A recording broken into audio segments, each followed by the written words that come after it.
किसान भाइयों, गेहूं फसल 2 महीने का हो चुका है। यही स्टेज है जहां बालियां निकलना चालू हो जाता है। बहुत सारे किसान भाइयों इस स्टेज पे छोटे छोटे गलतियां करके पूरा गेहूं का पैदावार को गिरा देता है।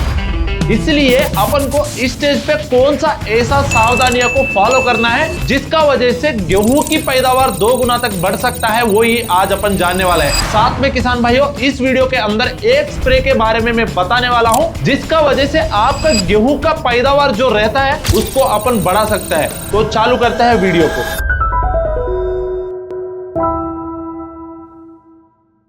नमस्कार किसान भाइयों, कात्यायनी ऑर्गेनिक्स यूट्यूब चैनल पे आपका स्वागत है। अभी तक चैनल को सब्सक्राइब नहीं किया तो जल्दी से जल्दी सब्सक्राइब कर लीजिए। किसान भाइयों, जैसे ही अपन पहले बात कर चुके हैं, गेहूं की फसल जो है वो 2 महीने का हो चुके हैं। इसी स्टेज से किसान भाइयों बालियां आना धीरे धीरे चालू हो जाता है, साथ में झंडा पत्ती का ग्रोथ भी चालू हो जाता है। तो किसान भाइयों, इस स्टेज पे कुछ छोटे छोटे सावधानियां जो रहते हैं वो अपन को फॉलो करना रहता है, नहीं तो किसान भाइयों वो पूरा अपना उत्पादन के ऊपर असर पड़ सकता है। उसमें पहला सावधानियां आता है सिंचाई। इस स्टेज पे बहुत सारे किसान जो रहते हैं वो कंफ्यूजन में रहते हैं, सिंचाई देना है या नहीं देना है, और सिंचाई को इस स्टेज पे नजरअंदाज कर देते हैं। सिंचाई जो है बालियां आने का अवस्था पे बहुत जरूरी रहता है, क्योंकि किसान भाइयों जैसे ही पानी को पौधा अंदर लेता है, साथ में पोषक तत्व को भी अंदर लेता है। जैसे ही पोषक तत्व अंदर जाएगा तभी तो जाके बालियां अच्छे से अच्छा ग्रो होगा और झंडा पत्ती भी अच्छे से अच्छा ग्रो होगा। तो किसान भाइयों ये सिंपल सा चीज है, उस स्टेज पे पानी देना बहुत जरूरी है। पर ये चीज ध्यान रख लीजिए, ज्यादा सिंचाई मत दे देना। ज्यादा सिंचाई देने का वजह से क्या होता है किसान भाइयों,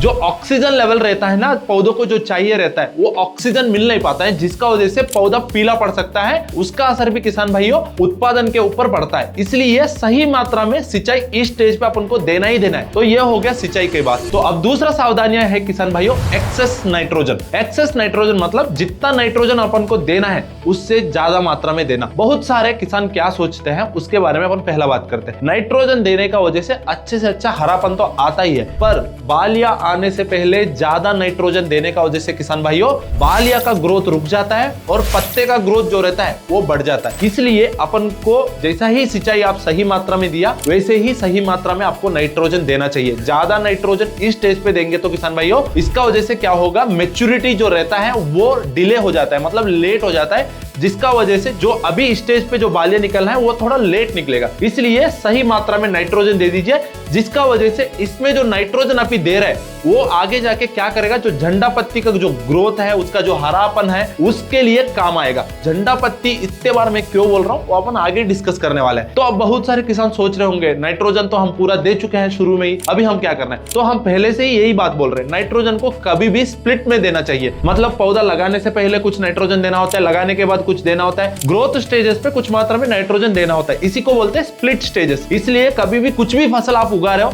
तो नाइट्रोजन कभी भी स्प्लिट डोसेस में देना चालू करिए। अब तो कुछ किसान रहते ही हैं वो स्प्लिट डोज में ना दे के पूरा एक ही बार में दे चुके होंगे, उसके लिए भी कुछ प्रॉब्लम नहीं है, अभी अपन उसका सोल्यूशन देने वाला है। तो जो भी किसान स्प्लिट डोसेस में नाइट्रोजन दे रहे हैं उसका लास्ट स्प्लिट अभी जरूर दे दीजिए। अब बात करते हैं जो किसान नाइट्रोजन पूरा दे चुका है, जो यूरिया को पूरा दे चुका है, वो लोग क्या करना है, एनपीके 126101 एनपीके आता है, और किसान भाइयों एक और एनपीके रहता है 134013। इसमें क्या है ना, नाइट्रोजन का मात्रा रहता है, उसका स्प्रे आप 800 ग्राम से लेके 1 किलो तक आप स्प्रे कर सकते हो, जिसका वजह से इस स्टेज पे जो नाइट्रोजन का कमी रहते हैं उसको अपन इस एनपीके से पूर्ति कर सकते हैं। तो किसान भाइयों ये हो गया नाइट्रोजन के बातें। तो अब तीसरा बात आता है झंडा पत्ती के बारे में। किसान भाइयों अपने फसल के अंदर अच्छे से अच्छा बालियां निकलना है और बालियां का जो लंबाई रहता है उसको भी बढ़ाना है, तो वो एक ही चीज का वजह से हो सकता है, वही झंडा पत्ती का वजह से। जो झंडा पत्ती रहता है ना किसान भाइयों, उसका ग्रोथ अच्छे से अच्छे आ गया और बहुत अच्छे हरापन उसके अंदर है, तो किसान भाइयों ये आगे जाके अपना बालिया के अंदर बहुत अच्छे से तगड़ा काम करेगा। क्योंकि किसान भाइयों पौधे का ऊपर वाला जो पत्ती है वही है झंडा पत्ती।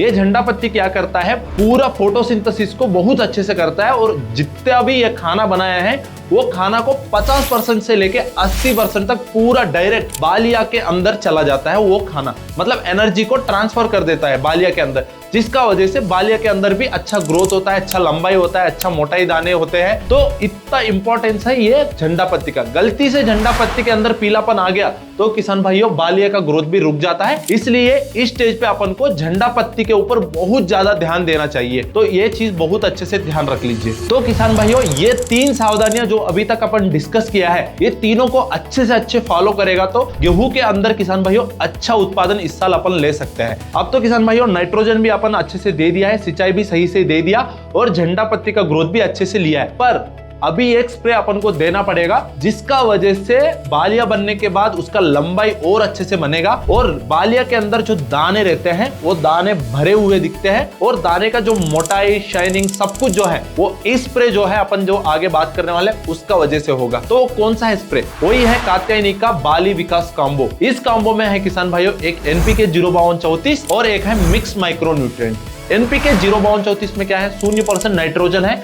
अपन तो, क्योंकि नाइट्रोजन पहले ही दे चुके हैं, और 52% है किसान भाइयों इसमें फास्फोरस और 34% है पोटैश। अब फास्फोरस और पोटैश का क्या काम है इस स्टेज पे वो जानते हैं। तो जो फास्फोरस है ना किसान भाइयों एक एनर्जी मॉलिक्यूल है, मतलब पौधा के अंदर क्या करता है ये फास्फोरस? एनर्जी को बनवाता है। एनर्जी क्यों बनना चाहिए? अभी रिप्रोडक्टिव फेज है, वेजिटेटिव ग्रोथ का जो फेज है वो हो गया है किसान भाइयों अभी तक, मतलब बालिया निकलने से पहले का जो स्टेज है वो वेजिटेटिव स्टेज है, वो पूरा हो गया है। अब रिप्रोडक्टिव फेज है, मतलब बाली निकलने का स्टेज है। इस स्टेज में किसान भाइयों बहुत ज्यादा एनर्जी चाहिए रहता है बालिया का लंबाई बढ़ने के लिए। वो एनर्जी को कौन बनाता है? फास्फोरस बनाता है किसान भाई।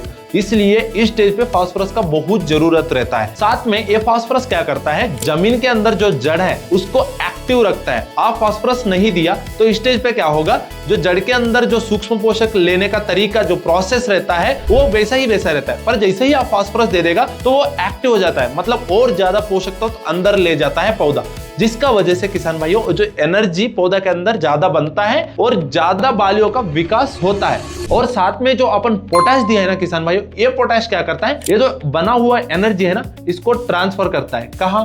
जहां रिक्वायरमेंट है। अभी एनर्जी किसको चाहिए? झंडा पत्ती को चाहिए, साथ में बाली का लंबाई को चाहिए, तो वहां अपन को एनर्जी देना है, तो उसका ट्रांसफर करने का काम पोटैश का है। एक और चीज है किसान भाइयों, जैसे ही अपन पोटैश फसल के अंदर देते हैं, ये क्या करता है? तना जो रहता है, मतलब स्टेम जो रहता है, उसका सेल वॉल्स को स्ट्रेंथन करता है। स्ट्रेंथन क्यों करना है? क्योंकि बालिया के अंदर दाने भरना चालू हो गए किसान भाइयों। इस टाइम पे क्या है ना, गेहूं की फसल जो है वो गिरना चालू हो जाता है। गिरने का वजह से किसान भाइयों पूरा जो दाने रहते हैं सूखने बाद नीचे ही गिर जाता है, तो उसको कम करने के लिए ये पोटैश काम करता है। तो किसान भाइयों इतना इंपॉर्टेंस है ये NPK 05234 का इस स्टेज पे। अब नेक्स्ट आता है किसान भाइयों साथ में अपन को देने वाला एक और product mix micro nutrient. Mix micro nutrient में क्या रहता है? बोरान रहता है, जिंक रहता है, मॉलिब्डेनम रहता है, आयरन रहता है, साथ में और माइक्रो न्यूट्रिएंट्स रहते हैं। ये सारे माइक्रो न्यूट्रिएंट्स क्या करता है किसान भाइयों? पौधा का ग्रोथ को सपोर्ट करता है और बालिया का ग्रोथ को सपोर्ट करता है। जैसा जिंक हो गया, इसमें जिंक का क्या काम करता है? लंबाई को बढ़ाने के लिए काम करता है, क्योंकि वो ऑक्सिन जो हार्मोन रहता है ना उसका फॉर्मेशन को बढ़ाता है, जिसका वजह से किसान भाइयों बालिया का लंबाई बढ़ेगा। साथ में जो इसमें बोरान है, बोरान क्या करता है? पॉलिनेशन को बढ़ाता है। पॉलिनेशन जैसे ही बढ़ेगा वैसे ही बालिया के अंदर दाना भरना चालू होता है। बोरान स्टेज पे नहीं देगा ना किसान भाइयों,